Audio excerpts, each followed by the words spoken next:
राधे राधे दोस्तों, जुपिटर ज्ञान चैनल में आप सभी का बहुत बहुत स्वागत है। आप लोगों ने श्रीमद् भगवद गीता अध्याय 11 विश्व रूप दर्शन योग की वीडियो तो हमारे चैनल पर देख ही ली होगी। अब मैं आपको इस अध्याय के महत्व की कथा के बारे में बताने जा रही हूँ। कथा का आनंद लेने के लिए वीडियो को अंत तक जरूर देखिएगा। चलो शुरू करते हैं। श्री नारायण जी ने कहा, हे लक्ष्मी, अब 11वें अध्याय का महत्व सुनो। तुगभ्रद नाम एक नगर था जिसके राजा का नाम सुखानंद था। वह श्री लक्ष्मी नारायण जी की बहुत सेवा करता था। वहाँ के शिवालय में एक बड़ा विद्वान पंडित ब्राह्मण रहता था। उस ब्राह्मण का नियम था, वह नित्य प्रति गीता जी के 11वें अध्याय का पाठ किया करता था। राजा भी वहाँ नित्य लक्ष्मी नारायण की सेवा करता और पाठ भी नित्य श्रवण करता था। ऐसे ही सेवा करते करते बहुत समय व्यतीत हो गया। एक दिन राजा मंदिर से घर को जा रहा था और उस दिन उसे देशांतर फिरते फिरते अतीत उस नगर में आए। अतीतु ने राजा से जगह मांगी। कहा, हे राजन, हम कई दिन रहेंगे, हमें जगह दीजिए। राजा ने बड़ी हवेली खुलवा दी।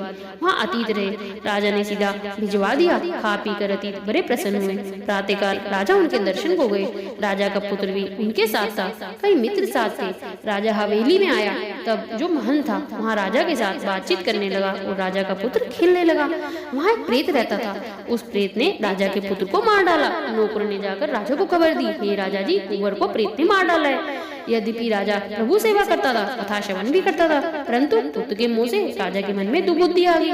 राजा बोला, हे संत जी, आपके दर्शन का मुझको अच्छा फल मिला है। एक पुत्र था, सो भी प्रेत ने मार डाला। तब ब्राह्मण ने कहा, हे राजा, चलो देखें कहाँ है तुम्हारा पुत्र। राजा, ब्राह्मण, महंत सभी वहाँ आए जहाँ राजकुमार मरा पड़ा था। तब ब्राह्मण ने कहा, अरे प्रेत, इस लड़के पर कृपा दृष्टि कर, जो यह लड़का जी उठे। मैं तुझे गीता के 11वें अध्याय का पाठ सुनाता हूँ, श्रवण कर, इससे तेरा कल्याण होगा। जितने जीव पीछे मारे तिनका भी उद्धार होगा। अब तू अपने जन्म की बात कह, क्यों तू प्रेत हुआ, जिसके पीछे तेरा उद्धार करूंगा। तब प्रेत बोला, मैं पूर्व जन्म में ब्राह्मण था, इस ग्राम के बाहर हल जोतता था। वहाँ एक दुर्बल ब्राह्मण आया था, सो इस खेत में गिर पड़ा। उसके अंगों से उधर निकला। एक चील ने उसका मांस नोच खाया। मैं बैठे देखता था। मेरे मन में दया न आई कि इस ब्राह्मण को छुड़ा दूं।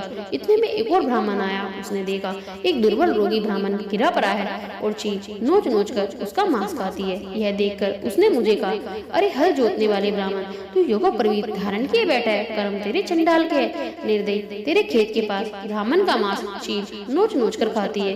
क्यों तू आंखों से अंधा है जो तू छुड़ाता नहीं है? इस कारण से तू बड़ा पापी है। ये तीनों अपकर्मी नरक को जाते हैं। एक तो किसी को चोर लूटता मारता होवे और साक्षी होकर भाग जावे।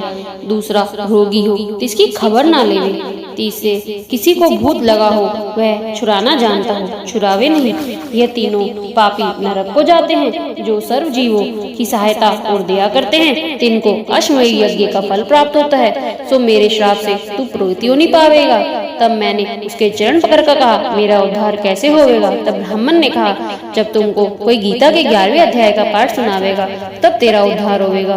प्रेत ने अपनी कथा सुनाई। तब ब्राह्मण ने राजा से पूछा। राजा ने कहा, इसका उद्धार कीजिए और मेरे पुत्र को जीवित कीजिए। तब ब्राह्मण ने गीता के 11वें अध्याय का पाठ किया और प्रेत पर जल छिड़का। तत्काल प्रेत की देह से छूटकर उस ब्राह्मण ने देवदही पाई। उसने पहले जो भी जीव खाए हुए थे तिनका भी उद्धार हुआ। राजा का पुत्र सावधान हुआ। श्याम सुंदर चतुर्भुज रूप होके खड़े हो गए। स्वर्ग से विमान आए। तब प्रेत बोला, अरे राजा, अपने पुत्र को मिल। जब वह मिलने लगा तब प्रेत पुनः बोला, अरे राजा, जिसके कुल में एक वैष्णव होवे उसके कई कुलों का उद्धार हो जाता है। तू बड़ा वैष्णव है। तब राजा ने मुंह कर कहा, हे पुत्र, तू मुझको मिल। पुत्र बोला, पुत्र किसको कहता है? मैं कई बार तेरा पुत्र हुआ और कई बार तेरा पिता बना। यह प्रेत धन्य है जिसने मुझे मारा और मैं श्री गीता जी के 11वें अध्याय का पाठ श्रवण कर कर कृतज्ञ हुआ हूँ। फिर राजा ने कहा, अरे पुत्र, तू मेरे घर में एक ही पुत्र था, अब मेरी कौन गति करेगा? मेरी कोई और संतान भी नहीं है। तब पुत्र ने कहा, हे राजा, जिस कुल में एक वैष्णव होवे उसका उद्धार होता है। पिता, तू चिंता ना कर। अब मैं नारायण जी के परायण हुआ हूँ और अब जब मैं श्री नारायण जी का दर्शन करूंगा तब तेरे कुल का उद्धार होगा। 21 कुल तेरे सुधरेंगे। तब राजा ने कहा, अच्छा सिद्धारो।